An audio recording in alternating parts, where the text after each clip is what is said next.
Hello, everybody. Welcome to OpenCV weekly webinar. And today we have with us Catherine Scott, who is the developer advocate at Open Robotics, the organization that maintains the Robot Operating System, or ROS.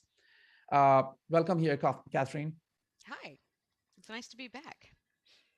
Also with us is Phil Nelson, who is the content manager at opencv.org. He is responsible for putting these webinars together and a ton of other stuff related to OpenCV competitions and a lot of things going behind the scene at OpenCV. Hi, Phil. Hey, good morning, everybody. Good morning, Satya. Good morning, Kat. Thanks for joining us again. This is Kat's second episode. We love having the repeat guests. We like to talk about how OpenCV is a community, and the people in the chat here and our repeat guests are, the proof in the pudding. Thanks for joining us out there. If this is your first time joining the OpenCV weekly webinar, or if you just need a little reminder, we do a couple things here every single week. One of those is a special giveaway to one lucky viewer in the Zoom chat. Satya, would you like to tell them what they'll win later on in the show if they answer our trivia question correctly? So we will go again with OpenCV courses. You get a chance to win any of the courses. So people know beforehand what are the various courses. We have 3 courses: Computer Vision 1, which is an introductory course in computer vision; Computer Vision 2, which is for applications; and Deep Learning with PyTorch. And if you are already familiar with computer vision techniques, I would recommend Deep Learning with PyTorch. But if you are completely new, I would recommend Computer Vision 1, which is the introductory course. All of these courses are full of practical projects and tutorials, etc. So it's a very good learning experience, and they are very deep courses. You learn a lot. So you can pick any of the courses. Excellent. Thanks for that. The other thing here is we use the Zoom Q&A functionality. At any time during the webinar, if you out there in the audience would like to ask a question of Satya or Kat or myself, please use the Zoom Q&A functionality to do that. There's a little button down at the bottom of the screen. Tap it, ask your question. We'll try to flow it into the conversation if it fits. If it doesn't, we also reserve time at the end of the episode to ask some of those hang-on questions. Yeah, and the questions when we ask, the answers we look at only Zoom because LinkedIn is out of sync. So if you want to win this little quiz trivia at our show, you have to answer, unfortunately, only on Zoom because LinkedIn is out of sync. So let's get started, Kat. Really great to have you again here.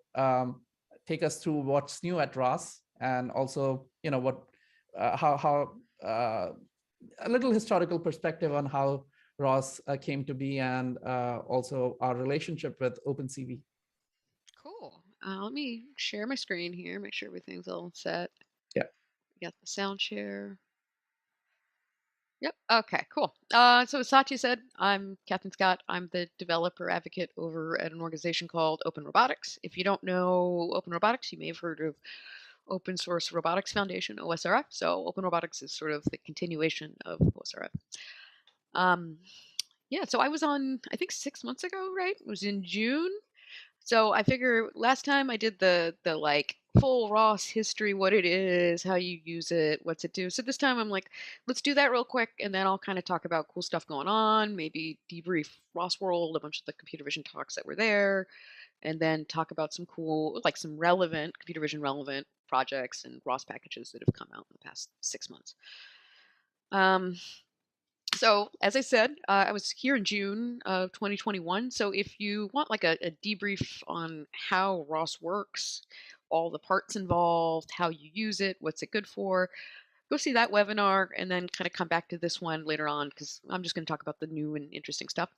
The short of it is ROS is the biggest open source robotics library in the world. It's mainly C++ and Python, runs mainly on Linux. You can run on Windows and a few other places. You can run it on various flavors of Linux, but generally, if you're starting out, I would recommend you try Ubuntu and the specific version of Ubuntu that's tied to the ROS version you're using. And sort of one of the killer apps of ROS is it effectively has a package manager, kind of like Python. So, you're not building a robot from scratch. You're saying like, hey, did somebody write a driver for this LiDAR or this camera or this motor controller, and you're able to pull all those packages in and glue them all together and get started pretty quick. So we essentially ROS, OpenCV, all got their start out of an organization called Willow Garage that I think was founded in 2006, 2007. You may know Willow Garage from the robot, the PR2. That was one of their big contributions, and the original Turtlebot. So essentially, Willow Garage existed, I think, from 2006 to probably about 2012. And it was this organization that was generally doing open source development for robotics and seeing how we could accelerate robotics using open source paradigms for software development. Out of Willow Garage came, again, these three libraries: OpenCV, Point Cloud Library, and ROS. So they're all sort of sister organizations and sister projects coming out of one sort of parent organization.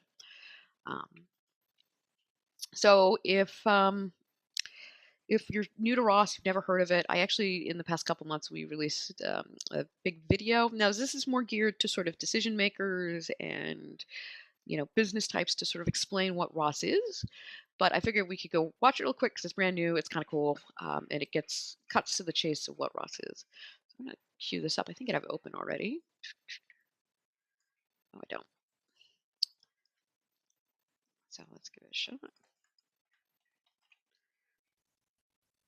Sorry, I have the title bar over my top bar of my browser, so I gotta minimize it, open it back up to get a tab. Computers. Yay, computers.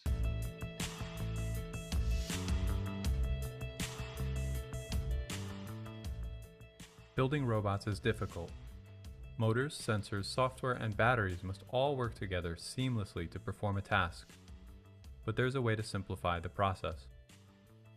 The Robot Operating System, or ROS, is free and open source software that defines the components, interfaces, and tools for building advanced robots.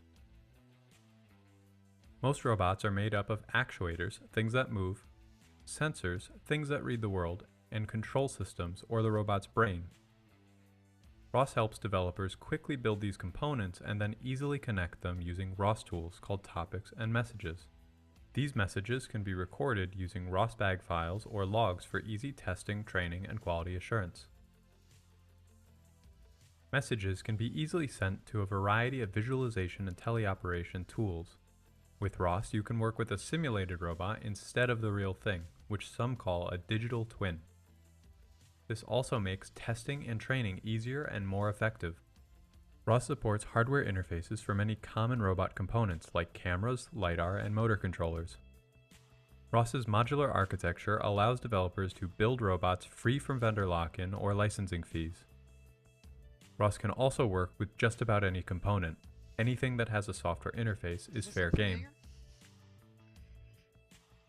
ROS 2 supports micro-ROS, a variant of ROS that runs natively on embedded microcontrollers running real-time operating systems.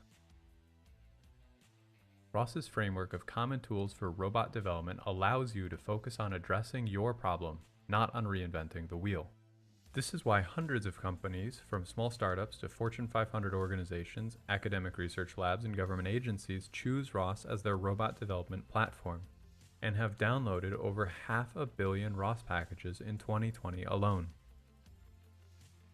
However, ROS is more than just software. ROS is also a community of highly trained and pragmatic roboticists applying advanced robotics to every conceivable application while sharing their solutions with each other.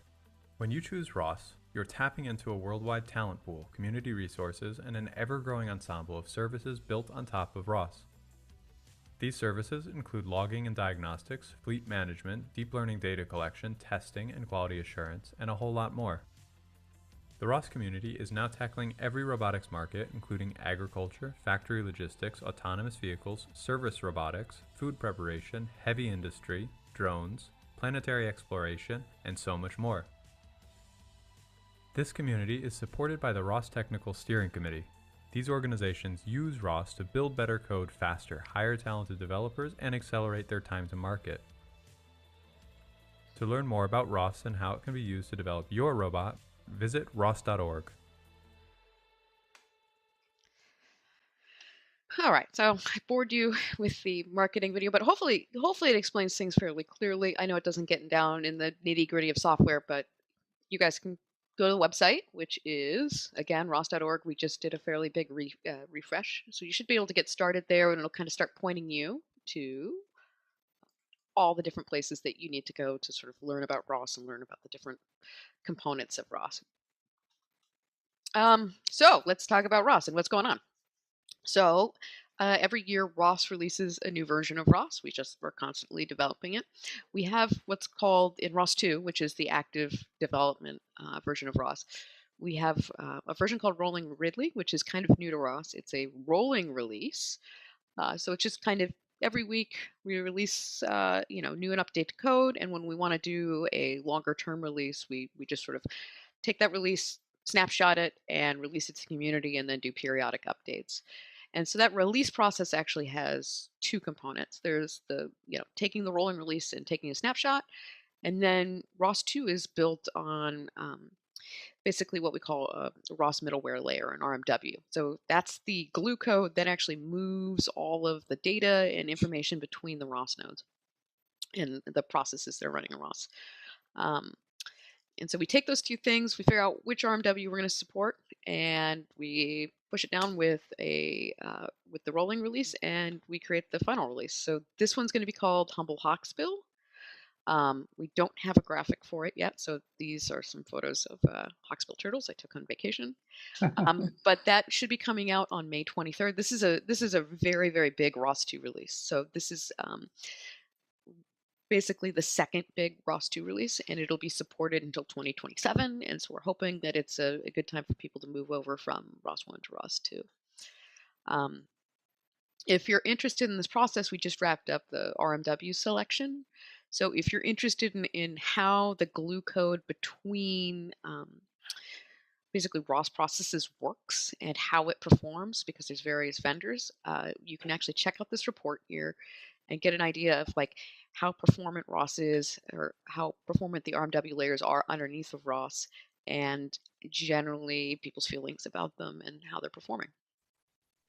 One other thing that may be worth noting is that for the same functionality, usually ROS can support multiple vendors, and you can choose which one works best for you. Isn't that true, Kat? Yep. So there's multiple vendors. There's open source implementations, closed source implementations, ones that are specific to, sort of certain application domains. Like say I have a construction outside of my house. So certain vendors, may be better suited to say applications like I got to run this robot over 5G or something like that. And so it really allows a lot more flexibility than ROS 1. You're actually able to figure out how messages are going to be transported between different components of the robot, or between, say, the robot and something else.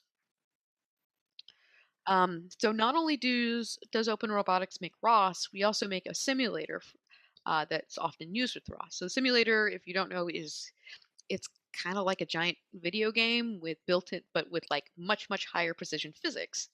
And the reason you need a simulator with a robot is that working on a real robot all the time kind of sucks.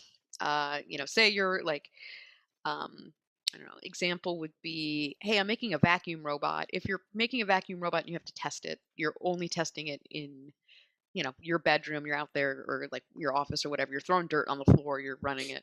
And really what you want to be able to do is like, hey, I want to try a whole bunch of different houses, all, set up all these different houses, and then make sure my robot actually completes his task in all of these different houses. And so that's why roboticists tend to use simulators. Just as the next release of ROS, Humble Hawksbill, is a huge release. Ignition Fortress was a huge release for Ignition. It came out on October 1st, and it's got a ton of new features. Got a bunch of new sensors built in, a bunch of just like general tools that make the development process easier, like wireframing and orthographic view and headless rendering and stuff like that. The big one that I think is relevant to the OpenCV community is one of our interns put in this super cool semantic segmentation camera. Since it's a simulation, right? So it's a video game.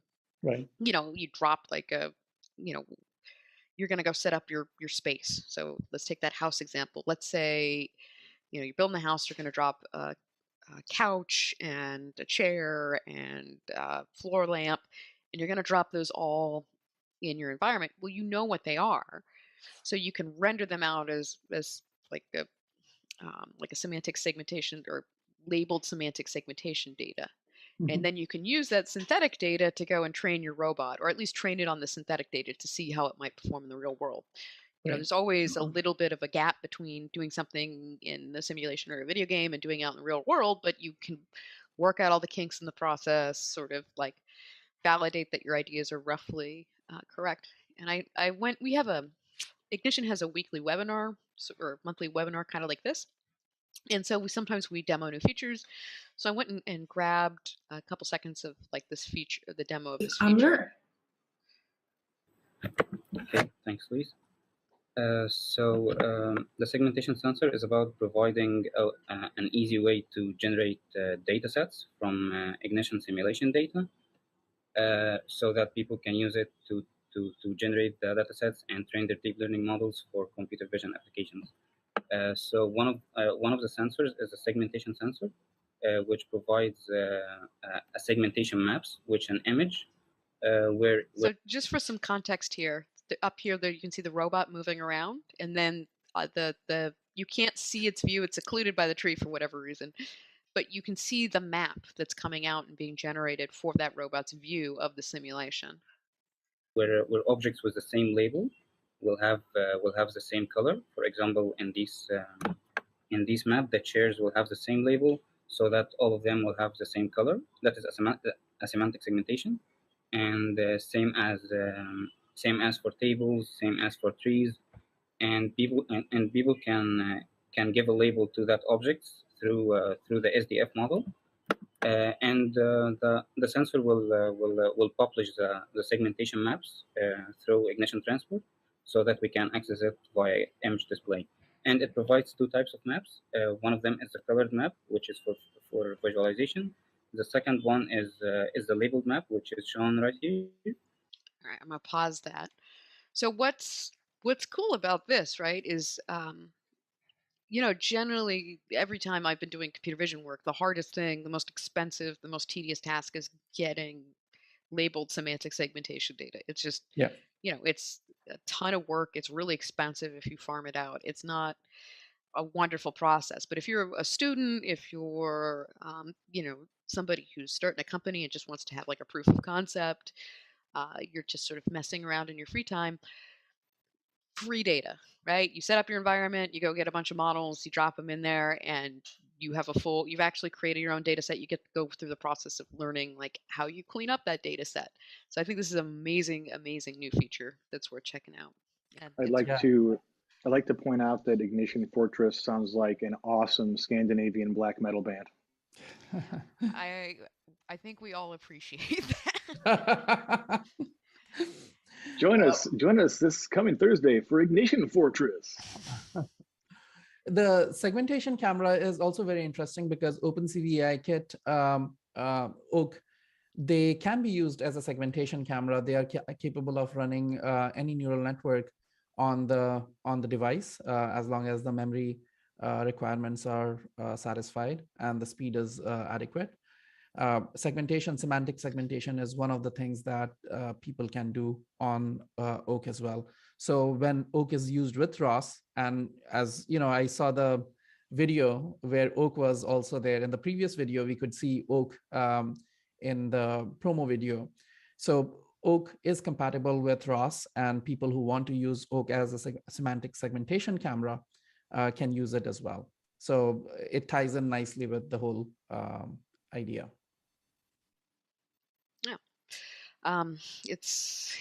It's a very interesting, like I wish I had this when I was a student or just even a few years ago. This capability is pretty huge for computer vision. Let's see, other thing, and this is a project we don't talk about a ton, or we haven't talked about yet.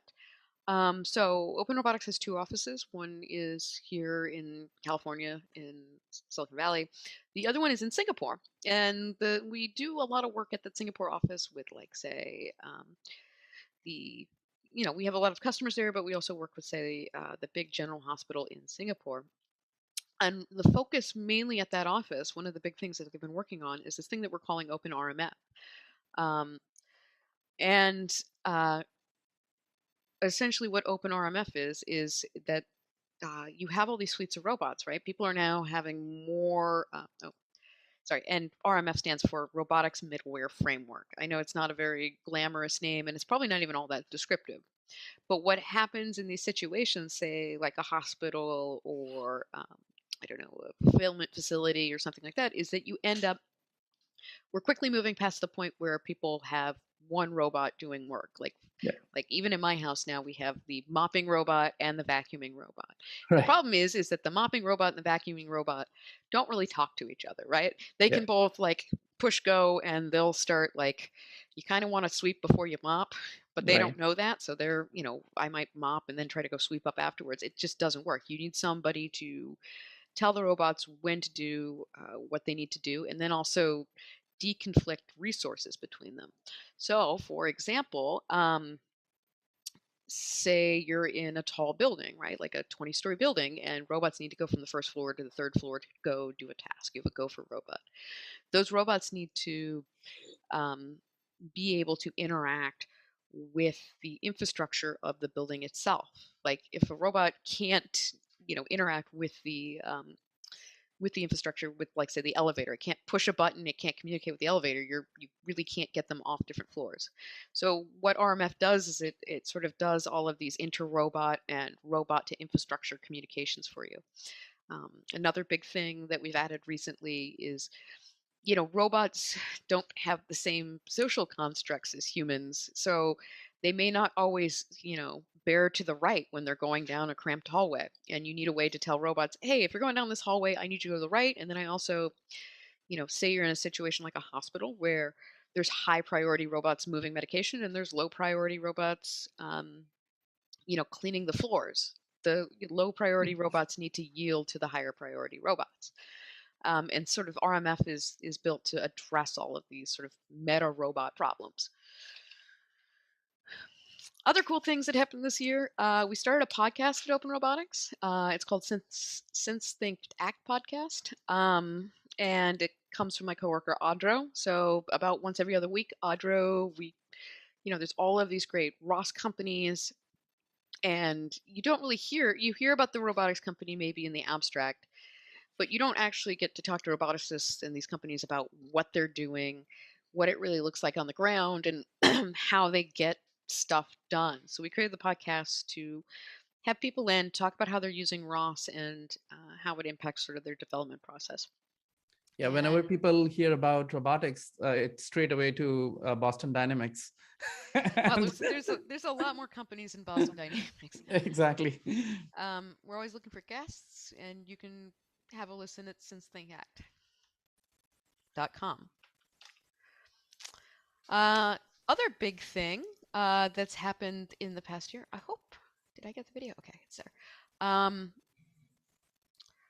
So we're releasing a new robot, hopefully sometime in the spring. It's the TurtleBot 4. It's going to be the first all ROS2 robot. Hopefully it'll ship, maybe not exactly coincide with the ROS2 Humble release, but very, very quickly it'll support ROS2 Humble. And we're building in a partnership with ClearPath Robotic.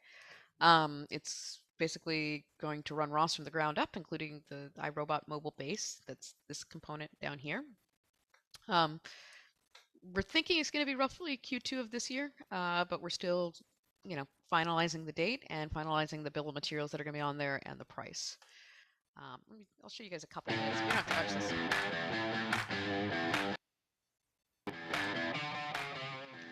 So this is what it's going to look like.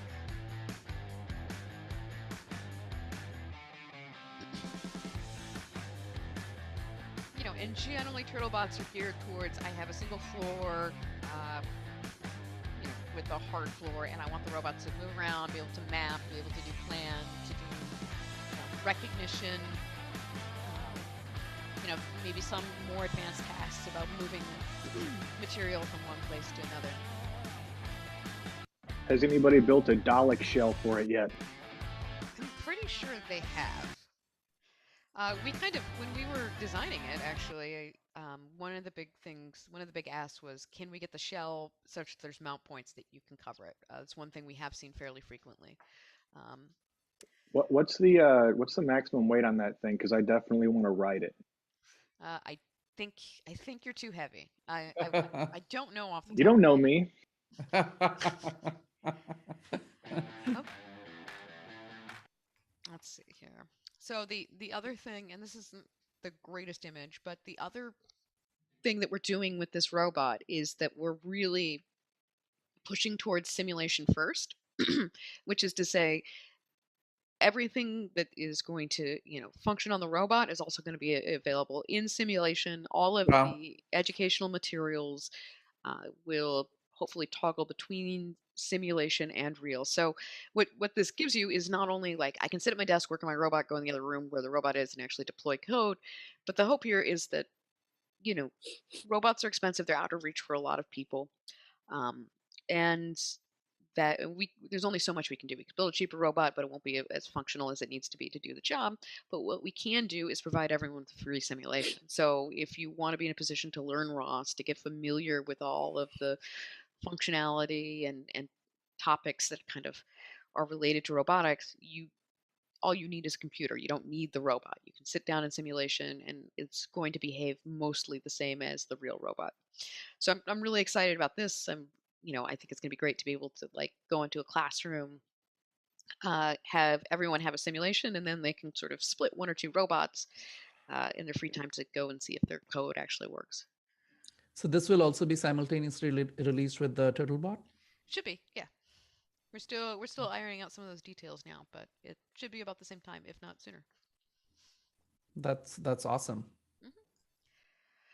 So changing gears, ROS World is our big conference. Satya asked me to kind of, hey, what happened at ROS World? Is there anything cool that happened? And the answer is, of course, yes. ROS World is our yearly conference. So ROS World is the online version that we did because we couldn't do the real version, which is called ROSCon. But this year we had a full ROSCon lineup. A couple thousand people were like well over 1,000 people were there. And all of the videos are now free on roscon.ros.org. So take a look. There's a ton of great content related to everything from introductory level sort of tutorials on robotics all the way up to like research grade or research projects. And so ROS World usually spans the gamut of all of those things. So there's a ton of content for whatever level you're at. So I went through and I went and picked out a handful of videos that I thought were extremely relevant to the OpenCV community. First one, and I think the most important one, is we had a keynote that was essentially from a couple of NASA scientists talking about the Viper project and the role of ROS in space research, which is incredible to see. Like, we don't hear a lot of times when people use ROS, but when we do, and it's something amazing, we get really excited about it. So this is Kimberly Habuchin, who works at, I believe, she doesn't work at NASA Ames. I don't want to skewer her bio, but I have to check.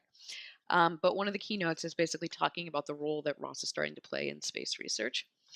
You can actually, if you watch one talk, I would recommend you watch this ROS in Space one, and she kind of outlines some of the projects that are using ROS. I summarized some of them here, and this first one, I actually only really learned about a week ago that NASA Ames is using Gazebo and ROS to simulate potential. This is a Europa lander. This is not a moon lander. And this entire ocean waters, I don't know the acronym precisely. It's Autonomy Testbed for Exploration Research and Simulation Ocean Waters. Is a completely open source set of tools that have come out of NASA, and they use ROS and Ignition to simulate a Europa lander, which is pretty amazing. You can find all the source code. I put it right down there. So if you want to look at it, how an actual NASA project is built, it's there. The other one that's huge, and this one is actually in the ISS right now, or was. I'm not sure if it still is. Astrobees. These are like little tiny cube robots with fans and I think reaction wheels inside of them. Bunch of cameras. and they actually move around inside of the ISS and like help the astronauts do tasks like monitoring tasks and moving stuff around. And again, this is another, they use ROS to run the software on these robots, and all of the source code is open source. So if you're interested in how that functions, go check out this link right here. Interesting fact on these, I believe, I haven't looked at, like, poked at the source code that much, but I believe it's all, the compute guts of this thing are essentially cell phones. And so it's all ROS in Java, which is kind of interesting. And then the other one that we're super excited about is there was maybe about a month ago, there was a big announcement. It's an RFI coming out of NASA, so request for information. NASA's like, we want to work with Blue Origin and industry partners to develop basically what they're calling Space ROS, which is open source or ROS that's space hardened for space applications. So this is super exciting. Maybe we should talk to NASA about space OpenCV as well. I am absolutely sure OpenCV is used in space in some capacity. Of course, I mean, I know for sure that it is used, not in its native form. They basically take pieces of OpenCV, and because OpenCV is very large in that sense, but they take pieces of OpenCV and integrate it into several such applications. Oh, I'm sure.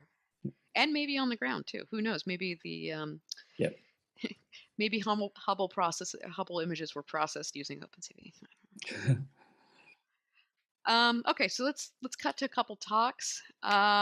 So big one here. I thought this one was really cool.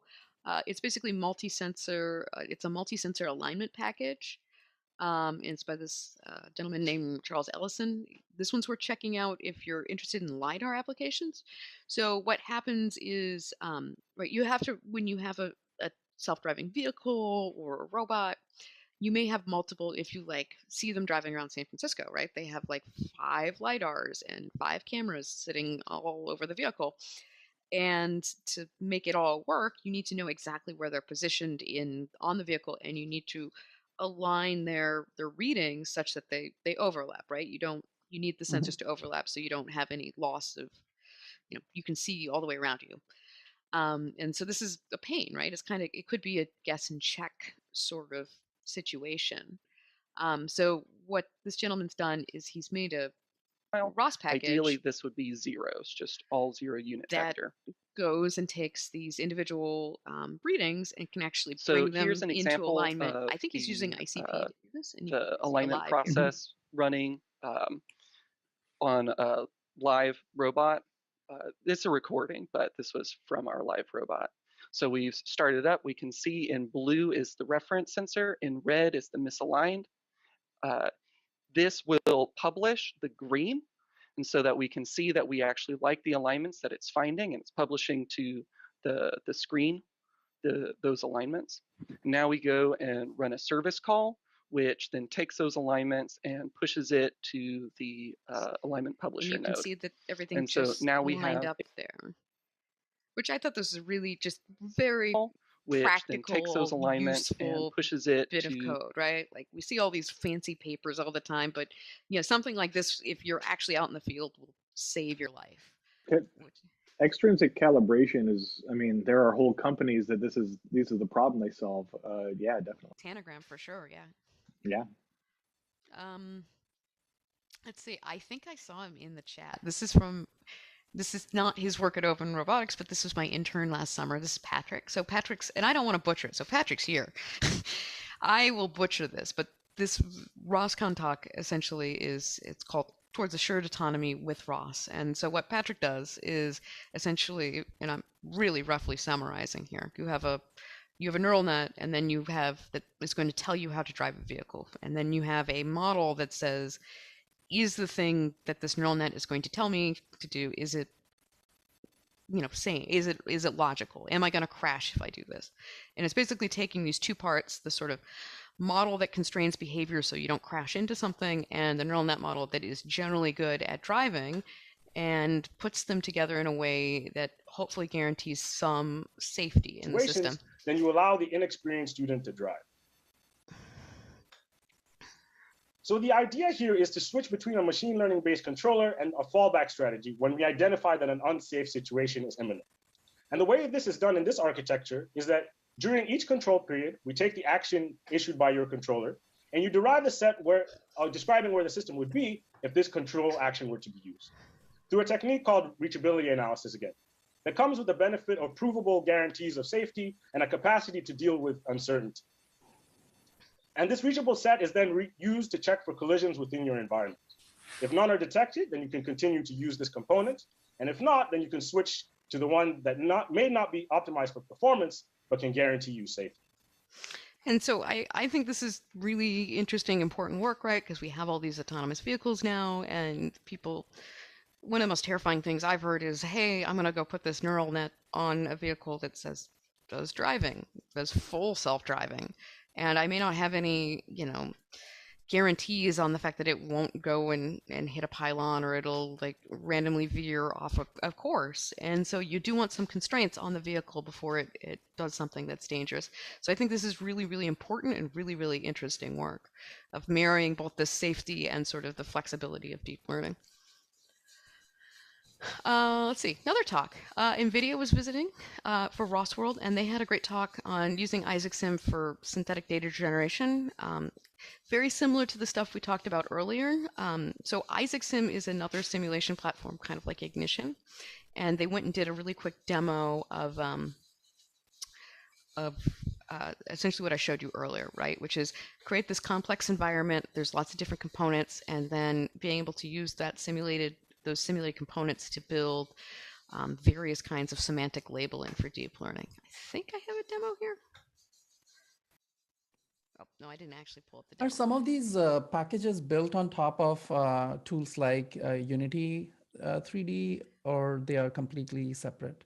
Well, the situation is right now, it's sort of like the XKCD. There's 18 competing standards. So there's 18 different simulators, each with their own, there's probably 3 or 4 big open source ones. There's 2 or 3, more proprietary ones like Unity and like IsaacSim. And they all have their particular domain in which they're better, right? So Yeah. I think and I'll get to this in a second, if the vehicle's moving around, or like if you're doing vehicle stuff, I think a lot of people use LV VSL, or there's another one, Carla is, that are used just solely for vehicle stuff. Whereas, say, like, I don't know, Unity, and I'm sort of talking off the cuff here, like, say, Unity might be better at, doing very, very high fidelity rendering versus Ignition that has just sort of native ROS integration. And they each have their own little subspecialty, but there's a ton of them right now. There's a proliferation of simulators. And it's kind of an interesting time for simulation, for sure. So they are separate. They are not built on top of things like Unity, right?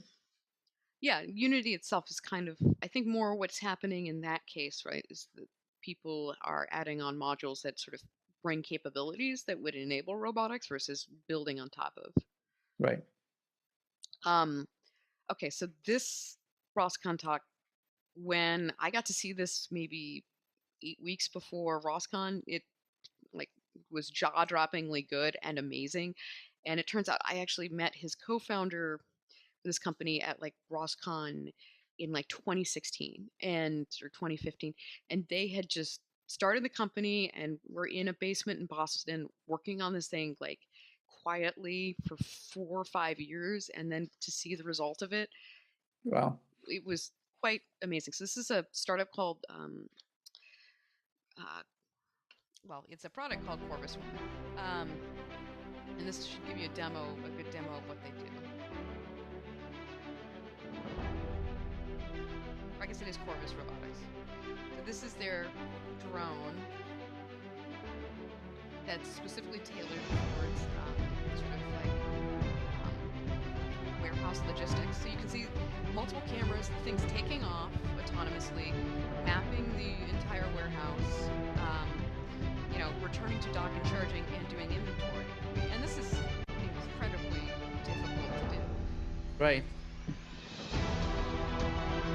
And this is all built with ROS, PX4.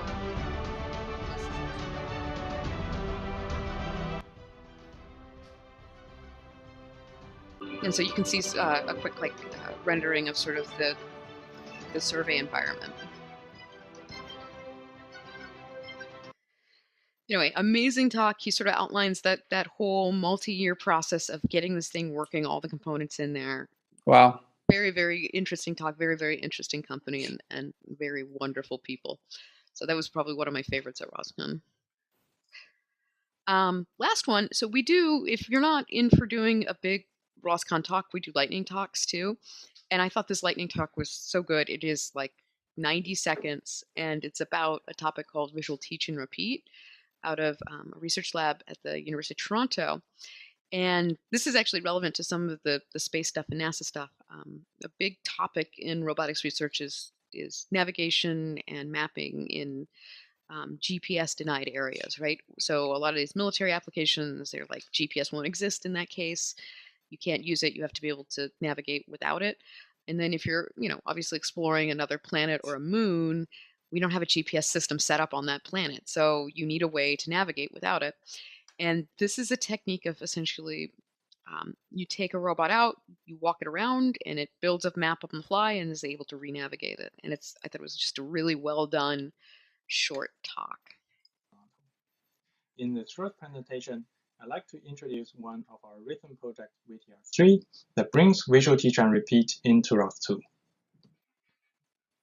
So what is visual teach and repeat?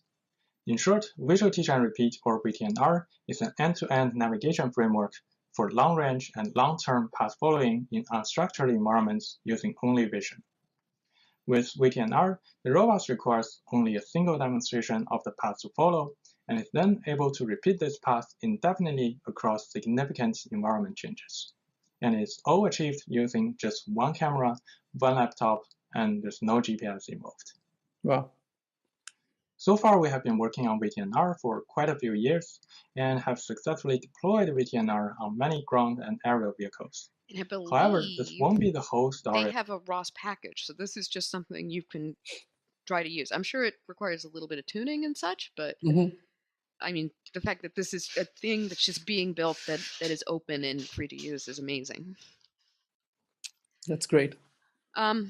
Yeah, that's all the quick summary. I could go on for a long time. You can check out all the talks. Those were the highlights, I think, from a computer vision perspective. But we're planning ROSCon 2022. I think we're going to try to do it in person.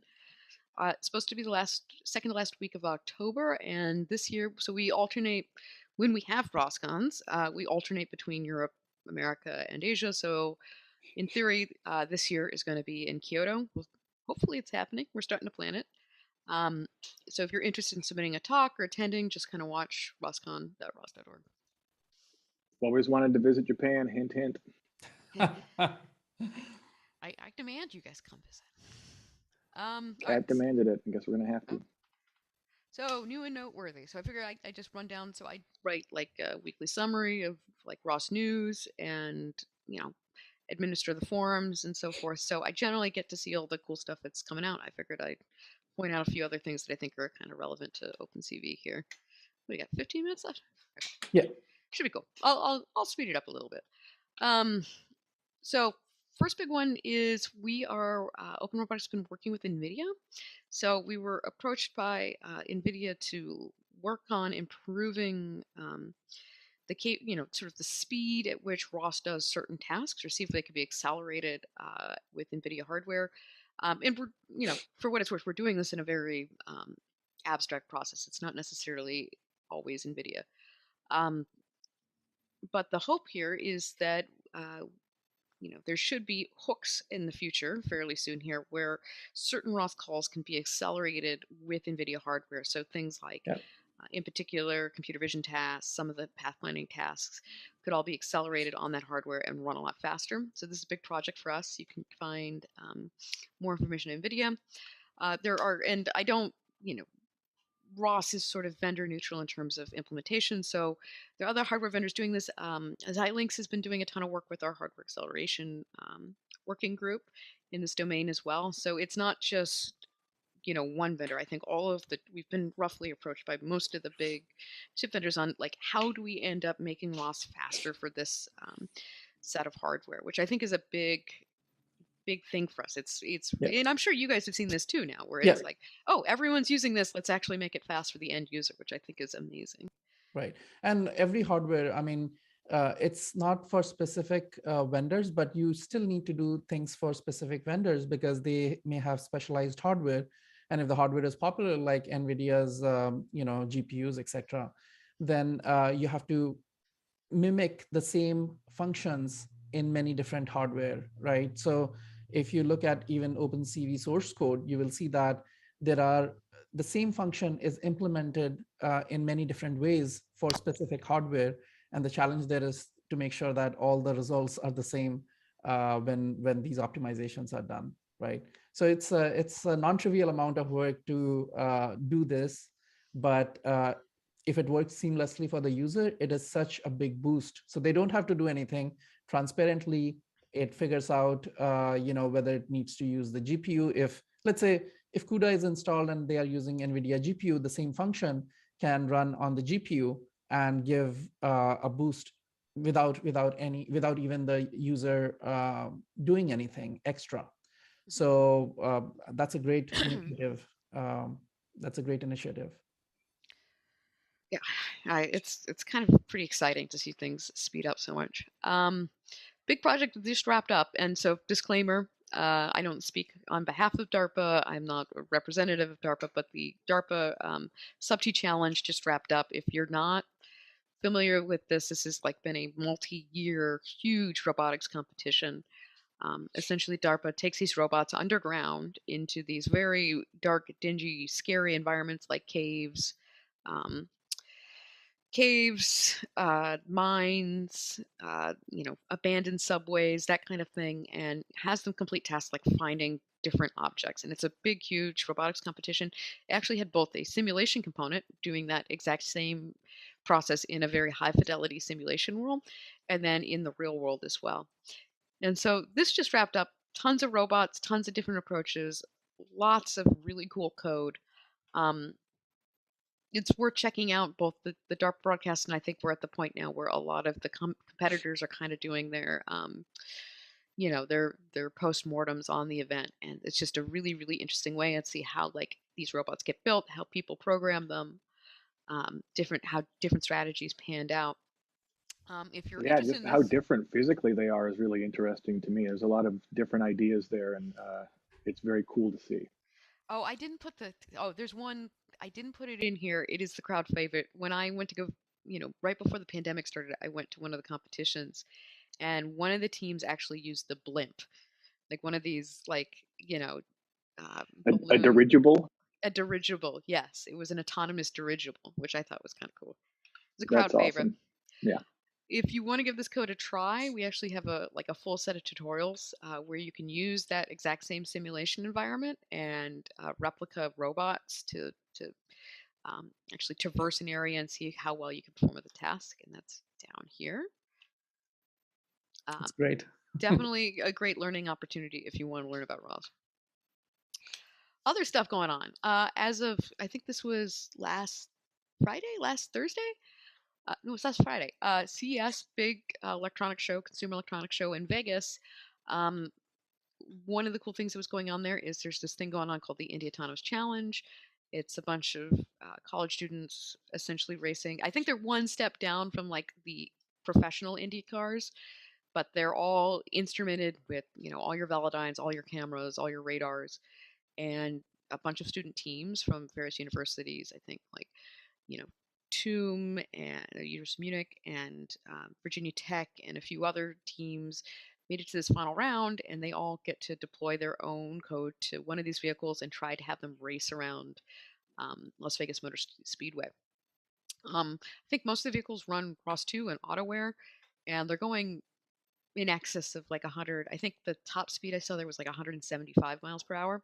Right now, they're not racing against each other. They're just trying to get them go around the track and then like do basic maneuvers like passing, but still really, really interesting to watch. And you can learn all about that at Indy Autonomous Challenge. Somewhat related, there's a new program going on. It's called F110th. So F110th is autonomous racing at RC car scale. So this is sort of like almost the feeder league to that bigger competition. Open Robotics isn't affiliated with this. It's just one of these things that's going on that I think is relevant to the audience. It's essentially just student-run teams building cars, racing them, learning about ROS, learning about how to do robotics and computer vision. It's really, really interesting work. Find a little bit more there. Other cool new things. As of last week, we now have a complete guide for using the Nav2 stack. So Nav2 is essentially the SLAM and mapping and navigation package for ROS2. It's all open source and it's all extremely well documented at this point. Turtlebot's going to run it. Most, AMRs or, small mobile robots run some variant of Nav2 at this point. So if that's something you're interested in from a computer vision perspective, doing doing SLAM, moving a robot around, understanding how mapping works, this is an incredible resource and worth checking out. I'm gonna burn through some of these real quick because they're just cool packages that have shown up in the last week. Orb3. So you guys seen the Orb3 stuff yet? Pretty amazing. Just launched. I hope fairly soon it'll get into a ROS package, maybe even Nav2. Just came out. Big announcement on ROS Discourse. Yeah, huge performance improvement there from the video I saw. Yeah. Mm-hmm. I just found out about this one last week. This is over at UC Berkeley. It's called Fog ROS. I'm not particularly keen on the name, but it's essentially what it is a ROS package that basically generally people that do deep learning, and this is a generalization, aren't always great at doing cloud infrastructure work. So this is a ROS package that lets you take, say, a ROS node, which could be your deep learning model, your planning code, whatever, and basically automatically will spin up a connection to Amazon, spin up your instance, deploy your code, run something, and then shoot it back to your robot. I thought this was really cool. If all that stuff's too intimidating, but you still want to say run a remote model on a server and then get it back to your robot, really cool package. Oops, I think I'm missing one. Did I miss one? So that is about all I got. I must have deleted. No, there's one more. There's a big. That's strange. Check my slides this morning. There's one more. There's a big, and there was just a recent announcement about it. A giant effort by a set of European research scientists to.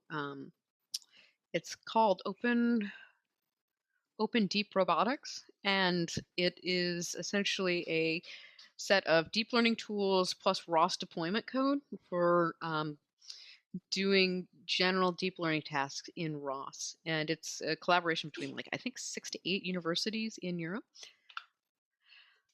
And then finally, I'm going to wrap up here. Where to get more information? Generally, you can go to ros.org. Our big user forum is over at discourse.ros.org.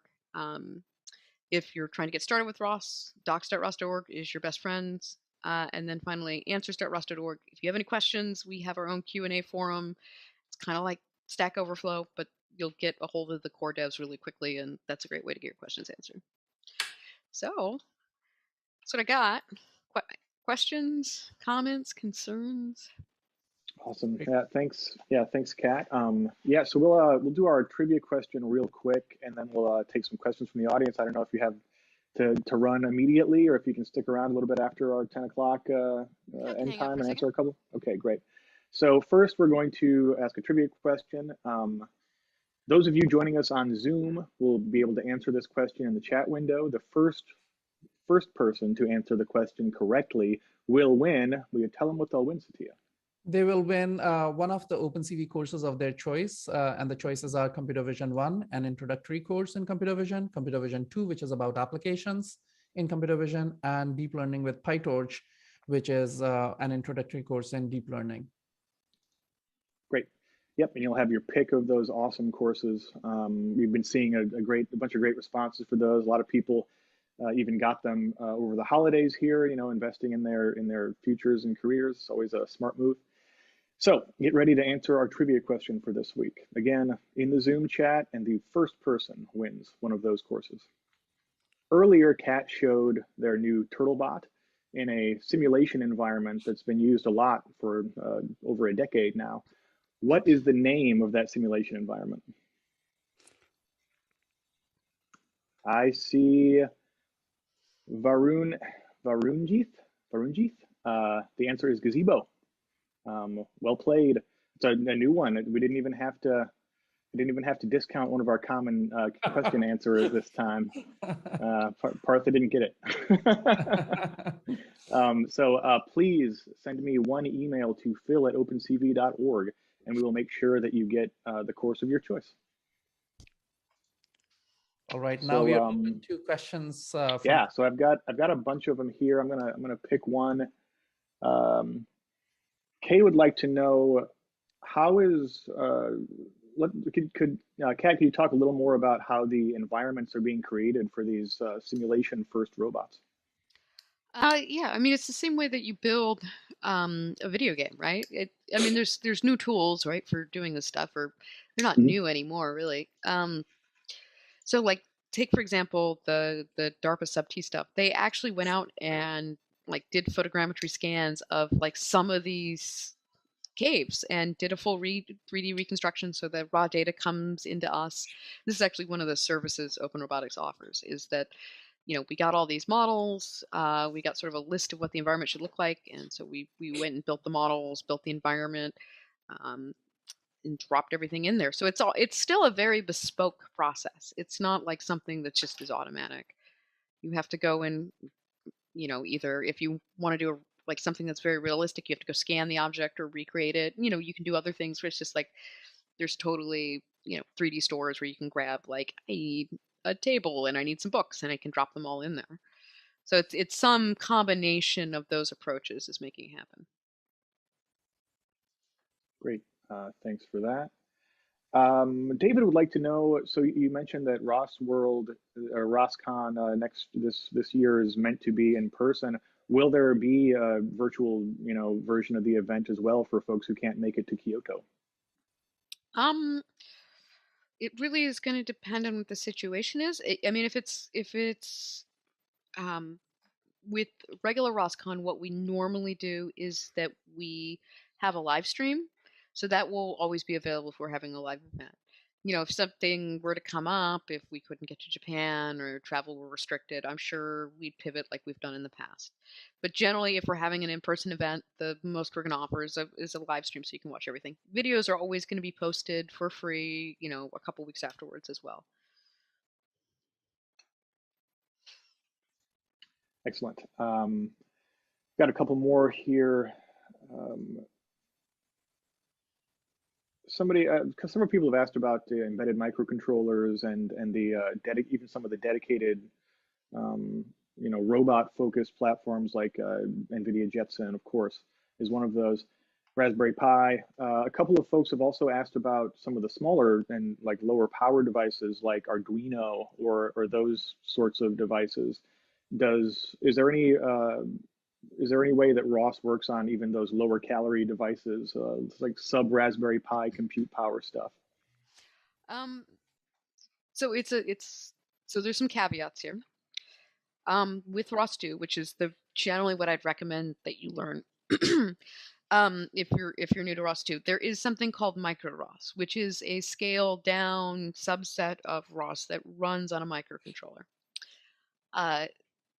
It's possible you're not going to get the full functionality, right? Like if you're using an Arduino, you're not building, for lack of a better word, a big kid robot, right? You're building a simple robot that bounces around. Like generally a robot, like say an autonomous vehicle or an AMR, you know, one of these robots that's moving around in a logistics fulfillment place, it's going to have a fairly beefy thing, more like a Jetson or, you know, I've seen NVIDIA NUCs. I have people always ask, what's the best? There is no best. The best is like, that's the job of an engineer, is to figure out what the best hardware is for your robot application. I can't really tell people what the best is. You know, I've seen micro ROS. I think it runs on ESP32 at this point too, like that subset of command or subset of ROS. Really what most people are using that for though is to interface with actuators, maybe some sensors. you're still going to do your high level planning and control on a more beefy machine. Yeah, that makes sense. I have a question on behalf of the audience. Suppose I'm a complete beginner and I want to learn ROS and I want to get an actual robot to go with it. So should they actually wait for TurtleBot that's coming out later this summer? Where do they start, and what hardware should they choose in case they just don't want to work with simulation? They will work with simulation, but I also want to get my hands on hardware. I definitely think that TurtleBot's. I mean, there's still a TurtleBot 3 if you're in an incredibly hurry to learn ROS. TurtleBot is the one that we generally recommend. And this might be a bit of a spicy take, but one common thing that I see, because I run the forums, one common problem that I see is that, especially if people are trying to learn, they bite off more than they can chew. And that's why simulation's good, right? Because right. When you have a physical robot, especially if you built it yourself, you are debugging the software on the robot and the hardware you built simultaneously, and you don't know what you're doing yet, right? So it's very difficult. Whereas a simulator, you're kind of assured that the hardware is always going to work, and so it just becomes a software problem, and it just eliminates an entire class of error, and so it becomes easier to learn, I think, in that respect. I also see people quite routinely get frustrated just because things are so intimidating. There's the layer of hardware, right? So often as a roboticist, people are asking about Arduinos, something similar, like some sort of motor controller is very likely inside of a robot. But when I, as a roboticist, am dealing with that robot, there's an electrical engineer and mechanical engineer that has probably put that thing together, and there's an abstraction layer, and I kind of just assume it works. Right. And so when you're in this, I'm going to build all the parts, well, you're in no man's land where you don't get any abstractions. You don't get to push away some of the complexity to someone else. And so I really recommend that people try to for lack of a better, partition what they're learning. And so there's a lot of really simple ROS demos. Go learn how to do ROS and go learn, the basics of microcontrollers and how to solder and do all that, and then start putting stuff together. Don't bite the whole thing off at once. That's very good advice. That's excellent advice. I was actually hoping that you would say something in those lines, because I just wanted to reflect what the audience might be thinking, right? And even my son, who is 12-year-old, when we talk about robotics, the first thing he says that, "Oh, get me a robot." And I said, "No, you can do a lot without actually having your robot, a robot in your hand, right?" So that's really good advice. Do we have more questions, Phil? Yeah, we've got time for one more here. Dale would like to know, you're aware of ROS being used in the NVIDIA Omniverse environment? So I'm not super familiar with Omniverse. It's like a thing that I know about. I don't know a ton about it, perhaps. I mean, it's not something that really crosses our path that often. Makes sense, and it's relatively new as well. And NVIDIA, they keep stuff kind of close to their vest before they push it out. So it's sometimes hard for packages to even add support, quickly, because NVIDIA is doing it themselves. Yeah, I think we got one more here. We saw a really cool example of that drone video. Are there any other cool drone projects with ROS that are currently ongoing that you'd like to shine a light on as our last question here? Well, we do have sort of a, for I guess maybe we'll call it a sister library, or if you're familiar with PX4, the PX4 people sort of own that space. And then there's MavROS, right, which is this linkage between PX4 and ROS. We're not going to replace what they do, which is incredible, on hardware control for these drones. And, I don't think they want to do what we often do, which is higher level planning and sort of interfaces. So I think that interface is really, really cool. So as starting out, I would check out the sort of PX4 communities. As project-wise, I don't know any cool drones that I've heard of. The Corvus people really just floored me with that thing. Yeah, we'll definitely have the direct links to those videos in the show notes when I get these up on YouTube. So, yeah, Satya, you want to take us home? All right. Thank you, everybody, for joining. Thank you so much, Kat, for giving an update. And those videos that you shared, summarizing the talks for us, which would be relevant for the OpenCV community, those are really very useful. I'm going to check them out myself. And thanks for being here and giving us an update. Phil, thank you, as always, for putting the show together. And thanks to the entire audience for being here every week. See you next week. Yeah, thank you, Satya. Everybody else, we'll see you next Thursday with Joseph Nelson about 2022 computer vision and AI predictions. Ooh. Thanks so much for watching this episode of the webinar. Please hit that like button, subscribe, and don't forget to tap the little bell icon to be notified when new episodes drop. This week's episode was brought to you by OpenCV Courses. Learn computer vision from the experts at opencv.org/courses. If you'd like to be in the audience next week, subscribe to the OpenCV newsletter.